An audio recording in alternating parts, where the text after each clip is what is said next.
brand new GoPro Enduro battery is here. The Enduro battery was released on November 30th, and GoPro has promised a lot with this battery. One of the biggest selling points of this battery is its cold weather performance. Now, if you've used GoPros in a temperature below 32 degrees Fahrenheit or 0 Celsius in the past, then you know the standard battery here drains rather quickly, and if it's really cold and this battery is cold as well, sometimes your GoPro will power on for 5 seconds and then power off, not allowing you to do any filming. So this Enduro battery is a big innovation by GoPro, if it works. I ordered a couple of these and I put them to the test. So to test the freezing weather, I put my GoPro into my deep freezer, and that deep freezer is colder than the 14 degrees Fahrenheit that GoPro advertises these batteries performing well at. I wanted to really put these to the test in something that would mimic really cold weather to see how these batteries would do. And of course, the ultimate goal and question to answer is it worth it to buy the Enduro battery, or is it a better choice to remain with the standard GoPro batteries? Let's dive in. Now, before I discuss the results of the extensive tests that I performed on the GoPro with the Enduro battery, I'd like to tell you a little bit about the Enduro battery. The first thing that's important to know is the Enduro battery is compatible with both the Hero 9 Black and the Hero 10 Black.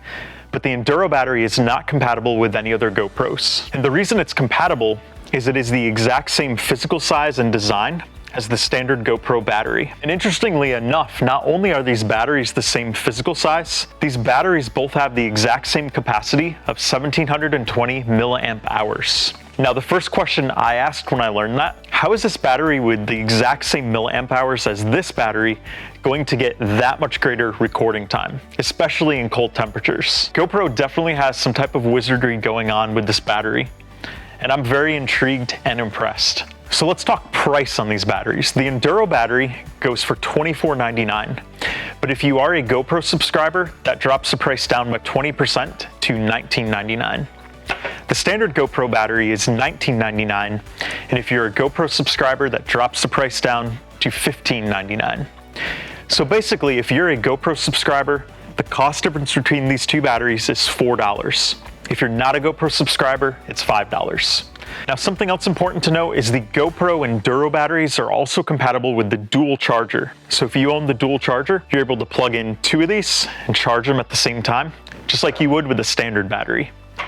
And the interesting thing to note is GoPro claims these batteries will charge up to 13% faster. Now, that claim is based on charging within the camera, with the camera plugged in, but I did test the batteries on this dual charger here, and I did find these did indeed charge faster. I'll tell you more about that later. So after I charged up a couple of these batteries and a couple of the standard batteries, I put the Hero 10 to the test to see just how well this battery outperforms this battery. I'm going to talk about my methodology and those results now so that you can understand whether or not the Enduro battery is worth it or not. When testing the Hero 10 with the Enduro battery and the standard battery, I put the Hero 10 into the same mode with both batteries, and what I did is I also had all the other settings the same. So Hypersmooth was turned on, GPS was on, and Wi-Fi was on. I wanted to put these batteries to the test with a lot of those defaults from GoPro turned on. Now, if I had turned off Hypersmooth and turned off GPS and turned off wireless, I expect the recording time would have been even longer. So what I wanted to do is I wanted to get that minimum recording time so that you could have an accurate representation. And that way, if you're not using some of those features, you can expect to probably get a little bit longer recording time. So for the first test, what I did is I took 2 room temperature GoPro Hero 10s and I placed them in a freezer and hit record and closed the lid. A couple hours later, I came back, and of course, both of them had stopped recording at that point. So then I compared results on those, and then I did it again in a different mode. And the reason I did this test is this test would line up well with a real-world scenario of you taking this out of a heated vehicle or a heated house, a heated room, and then taking it out on your adventure into the cold, whether that be skiing, snowmobiling, or hiking, whatever you're doing in the cold. That would be a good representation of what you could expect in that scenario. So I did that testing several times. I did it with 5K 60, 4K 120, and 4K 60, as those are the 3 higher powered modes in this camera and the modes that people are most likely to use. So here's what I got for those results. In 5K 60 with a room temperature GoPro being put into the freezer, I got 68 minutes of record time before the battery died. In 5K 60 with the regular battery, I got 50 minutes of record time before it died. This is an impressive 36% increase with the Enduro battery over the standard battery. Now GoPro claims the Enduro battery will get 56 minutes of record time in 5K 60, but that does specify that the battery temperature is at 14 degrees Fahrenheit. So for this test, my battery temperature would have been room temperature, and then it gradually would have dropped as it got put into the deep freezer. So it makes sense that this outperformed that. So what I did next is I then put the Hero 10 into the freezer and left it there overnight, not turned on, just sitting there with a fully charged battery. The next morning, I hit record and I let it go. This was my method of testing the GoPro claim of how the Enduro battery performs when the battery temperature is 14 degrees Fahrenheit. So my deep freezer is colder than 14 degrees Fahrenheit. It's more like 0 Fahrenheit. So this was a really good way of testing that claim, and I wanted to go even colder.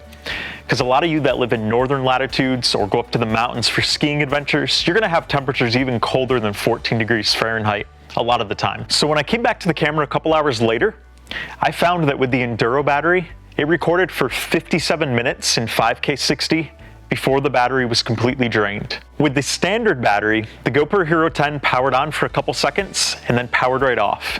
It did not work at all after being in the freezer overnight.